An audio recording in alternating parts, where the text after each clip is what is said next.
1322일 되는 미국 대사관 지킴이 시민들의 행동일입니다. 늘 아침 정치 얘기하는데 국회가 미쳤고 국회의원들이 미쳐있는 것 같습니다. 내년 예산에 소형 모듈 원자력 예산 332억을 전액 삭감하고 국회 예산을 364억이나 정해야겠다. 아니 국민들이 볼 때 국회 특권 내려놓으라고 그 많은 날 장기표 선생이 그 많은 시민들을 모아서 국회 앞에서 200여 가지 되는 특권 내려놔라 이놈들아, 너희들이 뭘 한다고 그런 특권들을 누리고 있느냐, 국회의원도 줄이고 세비도 줄이고 보좌진도 줄이라고 목 놓아 외치고 했는데 정작 국회에서는 여야가 합의한지 모르겠습니다. 근데 민주당이 고집을 부리고 있는데 국민의힘당은 가만히 있어도 좋은 거 아니에요. 깎아도 시원찮을 판에 정액을 한답니다. 국회 예산 364억을 깎아서 우리 국민들에게 산업계 연구자금으로 내놔도 시원찮을 판에 364억을 정액한다는 게 말이 안 됩니다. 그래서 저는 바깥에 아웃사이더 정부를 만들고 진짜 국민의 정부를 만들고 진짜 국민의 국회를 만들어서 그 국민의 국회는 월급 안 받고 자원 무료 봉사하는 그런 국회를 만들어서 야 이놈들아, 우리는 돈을 안 받아도 이렇게 일을 잘할 수 있고 이렇게 정책을 만들어낼 수도 있다는 걸 보여줘야 된다. 그래서 저 무용지물한 비생산성인 저 국회를 해체시키는 길은 그 길밖에 없다, 그런 생각입니다. 국회를 없애는 길은 딱 두 가지밖에 없습니다. 하나는 제가 처음 말했던 바깥에 사이버 국회를 세우던 시민 국회를 세우던 그 국회가 국민의 신뢰를 받는 그런 일을 해낼 수 있다면 그런 국회 만들어야 되는 게 하나고, 하나는 전 국회가 국가와 국민을 안중에도 없이 지멋대로 한다면 국민이 분노해서 저 국회를 없애는 길밖에 없습니다. 제가 말씀드리는 것은 헌법 전문에 명시가 되어 있습니다. 대한민국은 유구한 역사, 3.1 독립운동, 4.19 정신, 이게 다 저항정신입니다. 불의한 권력에 저항했던 저항정신입니다. 이 저항정신이 바로 헌법 전문에서 국민의 저항권으로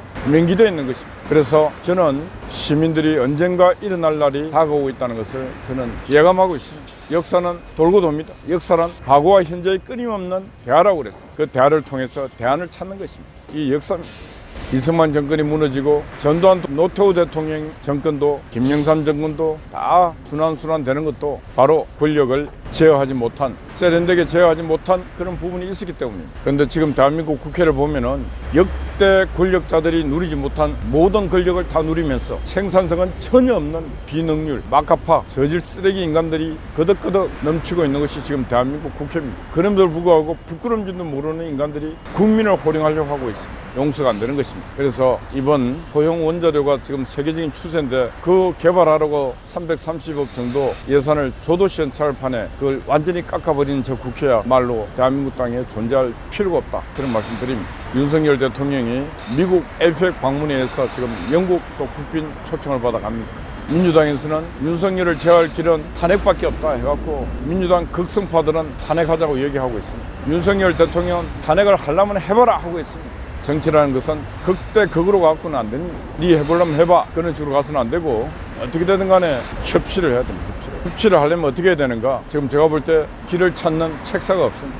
협치라는 것은 지금 막 가는 극대극의 정치에서는 협치할 길이 국민의힘당은 별로 안 보이지 않습니까? 그러니까 국민을 찾아야 합니다.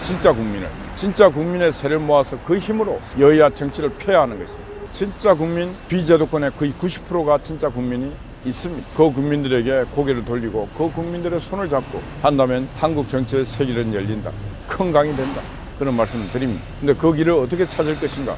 그 길을 찾으려 노력하면 됩니다. 근데 왜 못 찾는가? 한 번도 그 길을 가본 적이 없기 때문에, 바로 제도권이 있는 사람들.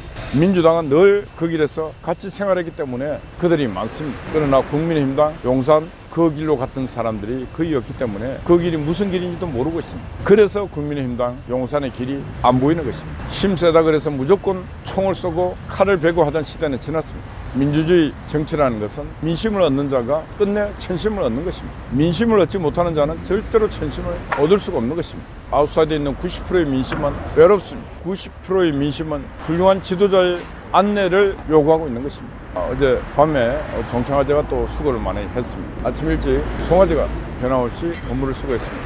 여기 복장은 다 겨울 복장입니다. 아직까지는 견딜 수 있는 추위인데 저희들이 계속 번호를 하고 있는데, 그럼에도 불구하고 이번 겨울 난방을 어떻게 할 것인가, 여러분들 중에 지혜 있는 분들 겨울 난방 이 공간 안에서 가스 번호 말고 할 수 있는 그런 지혜를 정보를 주시면 고맙겠습니다. 한 주가 또 시작됐습니다. 여러분 한 주 파이팅 하시고 승리하는 한 주가 되십시오. 감사합니다.